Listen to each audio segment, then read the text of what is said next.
Tout cela s'est déroulé en quelque sorte derrière les décors de l'histoire profane extérieure. Cependant, l'histoire extérieure nous donne aussi une confirmation du fait qu'un tel processus s'est effectivement déroulé. Celui qui connaît les relations internes voit également davantage dans l'histoire profane extérieure. Steiner attire l'attention sur le fait qu'en 529, l'empereur Justinien a fermé l'école de philosophie grecque d'Athènes. D'autres mesures avaient été prises auparavant par l'Empire romain dans son combat planifié contre la sagesse gréco-orientale, contre l'esprit. Les grands porteurs de la sagesse, les philosophes érudits, durent émigrer. Sur le long chemin de leur exil, ils furent finalement repoussés jusqu'en Perse et apportèrent leur contribution à l'académie de Gondishapur, alors déjà florissante. Steiner tient cette académie pour extrêmement importante et, en ne la connaissant pas, on ne comprend rien à toute l'évolution récente de l'humanité.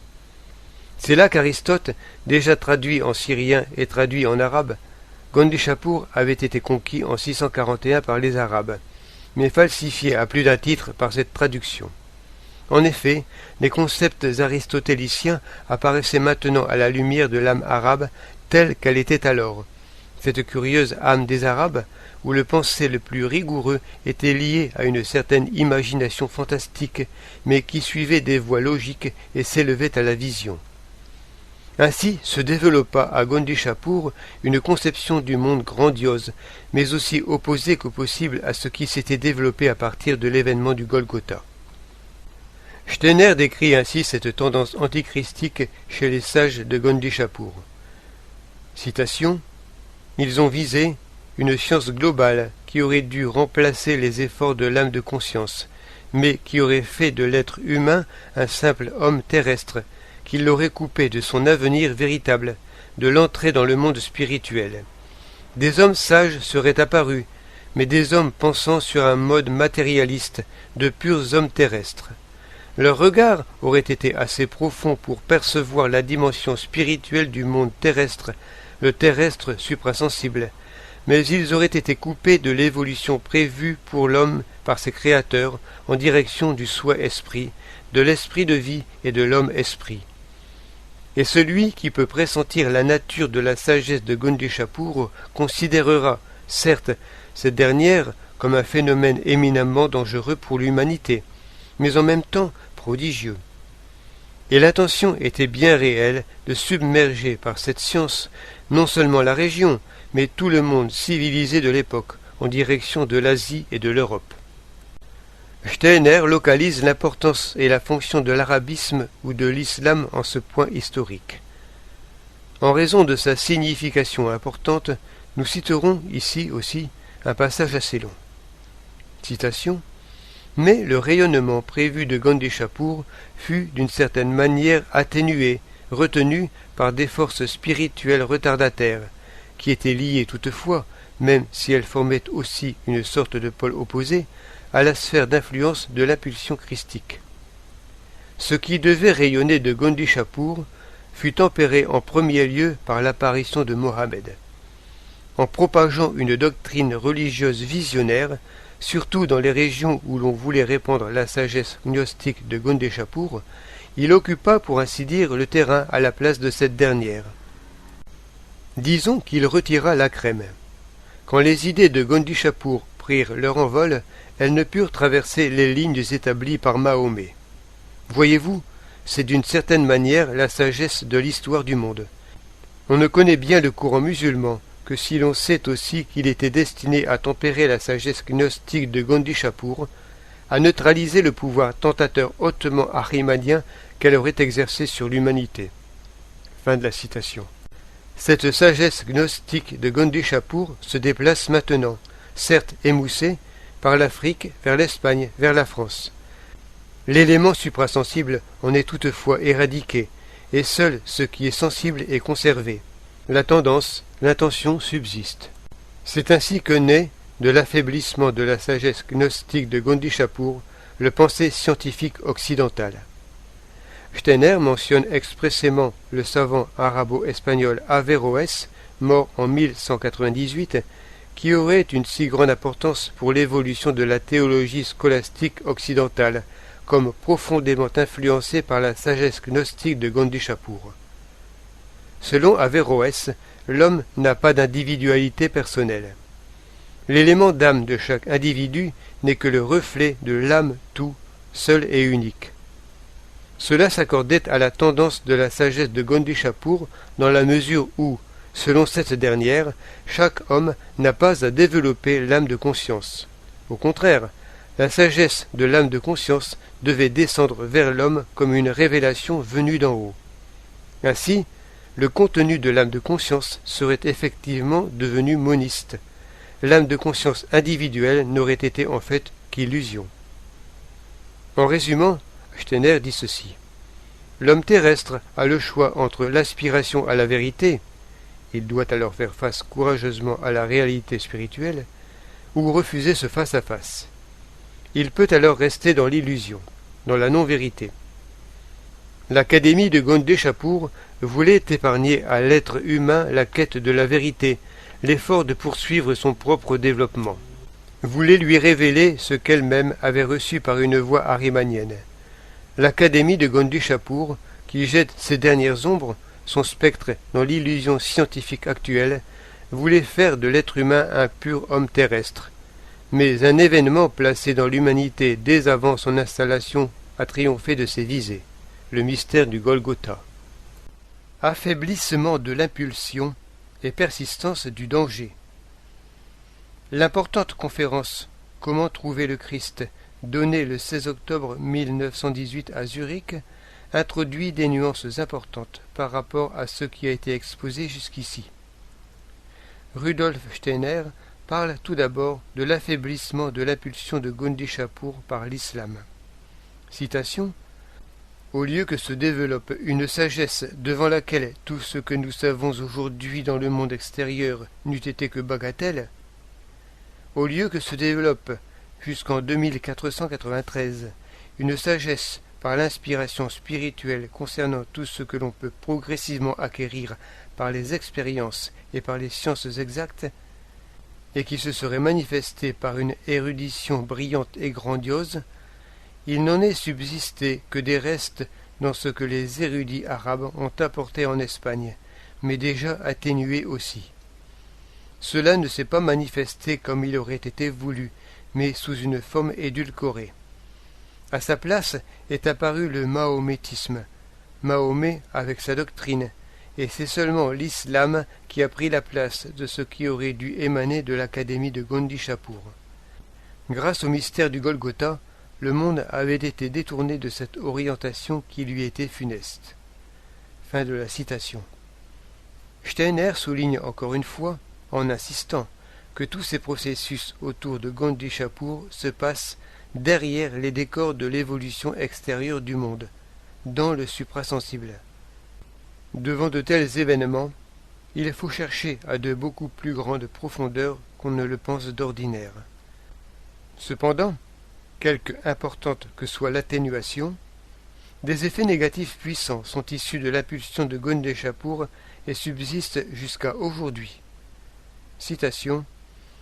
Il est bien resté à l'humanité quelque chose de ce qui aurait dû se passer à l'époque et qui a été seulement édulcoré. De quelque chose de grandiose est né l'islam fantastique et déplorable. À l'époque, l'humanité sur laquelle a agi l'impulsion de Gondishapur, cette impulsion néo-perse qui renouvela prématurément l'impulsion de Zarathustra, cette humanité tout entière a subi un choc, jusque dans sa nature corporelle. Fin de la citation. Steiner parle aussi d'une maladie, d'une épine, et il fait le lien avec la parole de Paul de l'épine dans la chair. Selon Steiner, celui qui s'adonne aujourd'hui totalement à cette épine devient quelqu'un qui nie l'existence de Dieu, devient athée. Par cette maladie, l'âme est davantage soudée au corps. L'homme devient très grand pour cette terre, et cette maladie continue même d'agir après la mort. L'homme n'aspire alors pas à participer à la vie en esprit. L'épine veut conserver l'homme à partir de la vie terrestre. Mais le mystère du Golgotha, dans une perspective consciemment opposée, a obtenu que l'âme humaine soit à nouveau rapprochée de l'esprit. Dans ce contexte, Steiner mentionne aussi l'Église catholique qui, à son avis, était fortement influencée par des restes de l'impulsion de l'Académie de Gondishapur.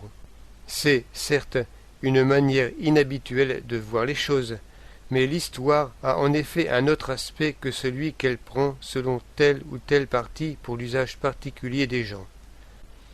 D'après Steiner, l'Église catholique a établi par un dogme que l'on ne doit pas croire à l'esprit lors du concile œcuménique de Constantinople en 869. Elle a supprimé l'esprit en 869.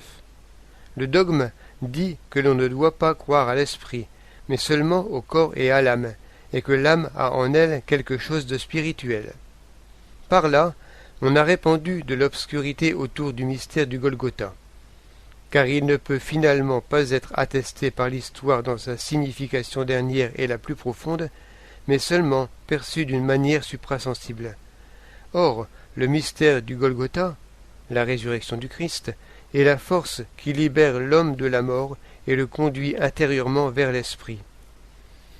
L'affirmation, faite comme en passant, que l'impulsion de Gondishapur serait une impulsion néo-perse qui ranima l'impulsion de Zarathustra à un moment inapproprié, mérite un éclaircissement. Au IIIe siècle après Jésus-Christ, une sorte de renaissance de cette religion solaire avait eu lieu dans la région d'origine de la civilisation perse ancienne de Zarathustra. Gondeshapur devint la résidence des rois de Perse et le centre de la hiérarchie des mages zoroastriens. Zarathustra, initié au mystère du Haut-Esprit solaire, que nous appelons le Christ, avait depuis longtemps annoncé le Grand Esprit solaire et avait préparé l'incarnation terrestre en lui préparant la voie. Cette doctrine comprend trois principes fondamentaux. Zurvan, Zerouan, Akaren égale le temps incréé qui s'écoule, fondement de toute réalité, comme père des deux autres principes, les jumeaux Hormuzd et Ahriman, principe de la lumière et principe de l'obscurité. La religion zoroastrienne néo-perse a toujours oscillé entre un zurvanisme presque monothéiste et un dualisme Hormuzd-Ahriman. En tout cas, ces trois principes fondamentaux sont intimement liés. Ce qui, à une époque antérieure, sous une forme passée, était lumière et bien, devint obscurité et mal dans le monde en conservant la forme passée à une époque ultérieure, au lieu de se transformer avec la situation différente et l'époque plus avancée. Or, en fait, après le mystère du Golgotha, Zarathustra avait accompli sa première mission.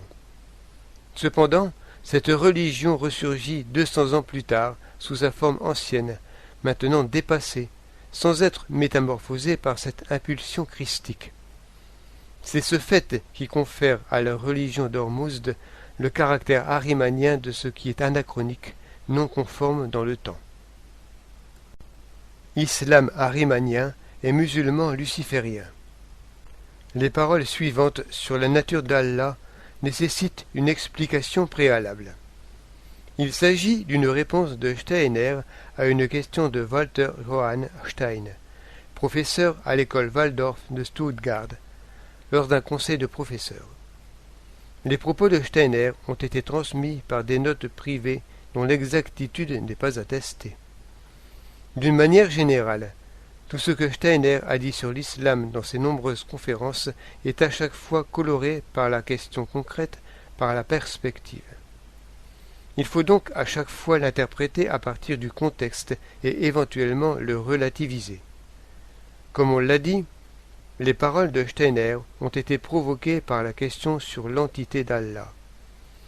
Mais la question ne reçoit qu'une réponse indirecte, car aucune définition théologique d'Allah n'est donnée, mais, d'une manière vraiment propre à la science de l'esprit, une indication sur l'état de conscience d'alors. Gunther Reichert a fait sur cet ensemble de problèmes des remarques très importantes et éclairantes qui placent ces paroles de Steiner dans l'éclairage adéquat. Nous donnerons d'abord les paroles de Steiner telles qu'elles nous ont été transmises. Citation. « Il est difficile de caractériser les entités suprasensibles en les classant. Le mahométisme, l'islam, est la première manifestation ahrimanienne après le mystère du Golgotha. Le Dieu de Mahomet, Allah, est une copie ahrimanienne ou un reflet ahrimanien des Elohim, mais saisi de manière monothéiste. Il les désigne toujours comme une unité. La culture mahométane est ahrimanienne, mais l'attitude d'âme des fidèles de l'islam est luciférienne. Les termes importants sont ceux qui attribuent les caractères ahrimaniens et lucifériens. Cela ne concerne pas, toutefois, des contenus théologiques, mais des phénomènes précis de conscience. Et, en particulier, ces caractérisations n'ont rien à voir avec une qualification fondamentalement négative du judaïsme ou de l'islam. En nous appuyant sur G. Rochert, nous allons essayer d'expliciter ces deux qualificatifs à l'aide du texte. La tendance ahrimanienne signifie tout d'abord quelque chose comme une impulsion unitaire exagérée, une tendance à l'unification, au monisme, au monothéisme exclusif. Nous avons exposé plus haut combien la notion du tawhid, d'unité et unitarité, est importante pour l'islam. Par sa remarque, Steiner voulait attirer l'attention sur le danger d'une telle aspiration à l'unité exclusive. Sur la relation de l'Allah du Coran aux Elohim de l'Ancien Testament, Rochert note ceci. La conscience du prophète s'éleva dans la rencontre avec l'archange Gabriel, dans l'inspiration, jusqu'à la sphère des esprits de la forme ou puissance, c'est-à-dire des Elohim, et perçut leur multiplicité comme une unité. Le prophète se rapprocha ainsi de la conscience jéhovique de la Bible. Ce pourrait avoir été la raison profonde pour laquelle Mahomet considéra d'abord comme évident que les Juifs d'Arabie se rallieraient à lui. Sur la relation entre unité et multiplicité dans l'espace de convergence du judaïsme, de l'islam et du christianisme, Rochert s'exprime ainsi.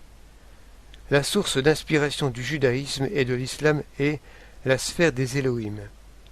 Le fondement unitaire de l'univers, que le Christ invoque sous le nom du Père, agite évidemment sur tous les plans du monde spirituel. Du point de vue théologique, il est donc totalement justifié de qualifier Allah de Dieu omniprésent de l'univers, du point de vue philosophique, de personnification de l'unité de la substance. Pour la science de l'esprit, il importe au contraire de considérer la forme de conscience concrète que le prophète avait élaborée. L'ensemble des esprits de la forme est vécu comme une unité et nommé du nom d'Allah en faisant abstraction de la diversité dans l'univers. Dans l'attitude intérieure du christianisme, à l'inverse, le principe de la diversité ou de la multiplicité put prendre place, parce que l'on y reconnut le Christ Jésus comme homme-dieu et qu'on lui adjoignit l'Esprit divin, Pneuma, Rua, Elohim. Maintenir le mystère le plus propre au christianisme, la Trinité, est toujours un dangereux chemin abrupt entre les abîmes du trithéisme, trois dieux, et du monarchianisme, un Seigneur divin unique. Il est fait appel à l'impulsion luciférienne avec un certain automatisme lorsque prédomine une tendance trop ahrimanienne qui perçoit trop peu et prend trop peu en compte la multiplicité et veut tout unifier ou absorber. La transcendance absolue de Dieu n'a comme vis-à-vis que des créatures qui le servent, s'adonnent à lui et se soumettent. On pourrait nommer aujourd'hui autonomie relative des réalités terrestres ce qui manque ici. Cette autonomie relative d'une création qui aurait des lois propres ne joue aucun rôle dans l'islam. La créature n'a, en fin de compte, aucun rôle propre de cause, fût-elle seconde.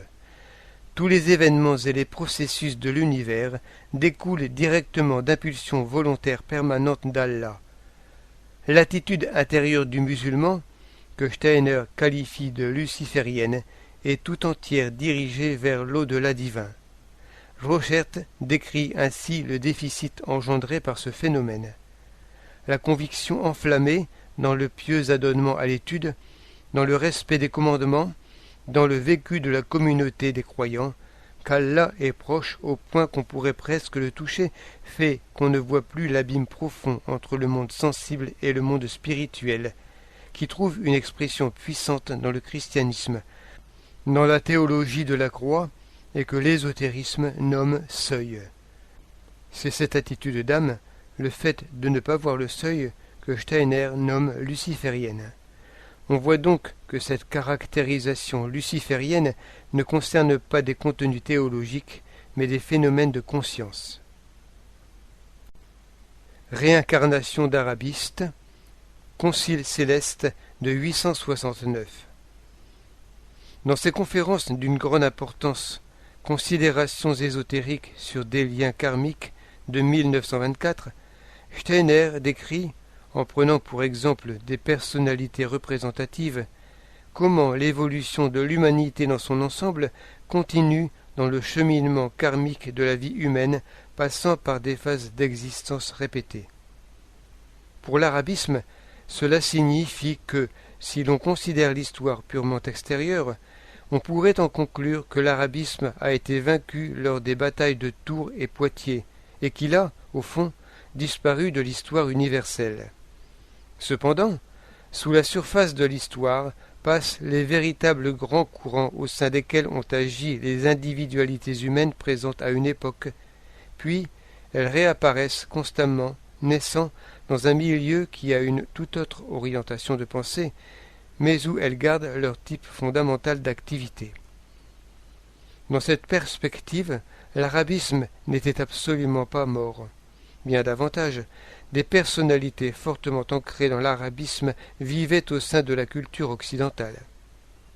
Steiner parle du calife Haroun al-Rachid, qui régna de 786 à 809, sous le califat duquel Bagdad vécut un point culminant culturel qui connut une réincarnation en Lord Bacon de Verulam, appelé couramment Francis Bacon. Il mentionne le chef de guerre Tariq, qui conduisit les troupes musulmanes d'Afrique en Europe en passant par Gibraltar, réincarné en Charles Darwin, et Muawiyah, calife de 661 à 680, réincarné en Woodrow Wilson, président des États-Unis. Steiner décrit les effets concrets de l'arrière-plan arabe sur la nouvelle situation. Ainsi, le pédagogue Amos Comenius, fondateur de la science de l'éducation moderne, réincarnation du conseiller d'Haroun al-Rachid, a, par sa tendance à introduire dans l'enseignement un aspect imagé directement perceptible, encouragé le matérialisme en soulignant fortement ce qui peut être immédiatement perçu par les sens. Il décrit l'homme comme un mécanisme, et sa méthode d'enseignement revient à enseigner exactement au jeune être humain ce qui est donné dans la nature et dans le monde humain, mais en apportant un reflet passif. Son œuvre pédagogique principale est Orbis Pictus, ce qui signifie à peu près univers dessiné de manière naturaliste. Pour résumer, dans notre science, il y a plus d'arabisme que de christianisme. La civilisation européenne serait devenue tout autre si le christianisme seul avait exercé une influence. Celui qui considère la vie culturelle européenne constate que nous n'aurions pas notre conception du monde actuel, d'un côté la mentalité matérialiste et de l'autre la science avec cette acuité de la pensée et sa logique se déroulant comme une arabesque, et tout ce qui constitue cette science, si l'arabisme n'avait pas continué d'agir bien qu'il ait été refoulé. Un autre résultat important de la recherche spirituelle de Steiner est la connaissance suprasensible de ce qu'il nomme le Concile céleste, cet entretien qui eut lieu la même année, en 869, que le 8e concile écuménique aux funestes conséquences, le concile de Constantinople, lors duquel, selon l'expression de Steiner, l'esprit fut supprimé. Pour le concile suprasensible se rencontrèrent dans le monde spirituel Haroun al-Rachid, déjà mentionné, et son conseiller d'une part, Alexandre le Grand et Aristote d'autre part. Chez les deux premiers s'incarnait une culture spirituelle éblouissante, qui ne savait toutefois rien du Christ, dans laquelle vivaient les meilleurs éléments de l'arabisme, dans laquelle vivaient également d'anciennes formes de l'aristotélisme, à savoir en particulier la logique et la dialectique aristotélicienne. En opposition avec ces deux personnalités, chez lesquelles agissait l'impulsion arabe de Gondichapour, Aristote et son élève Alexandre prirent part à cette rencontre, comme deux individualités chez lesquelles le christianisme était déjà devenu actif en germe, en un état initial. Ce qui est ancien n'est pas éliminé du monde, mais une nouvelle et puissante impulsion, l'introduction d'une forme particulière du christianisme dans la civilisation terrestre, voilà ce dont Alexandre et Aristote s'étaient pénétrés.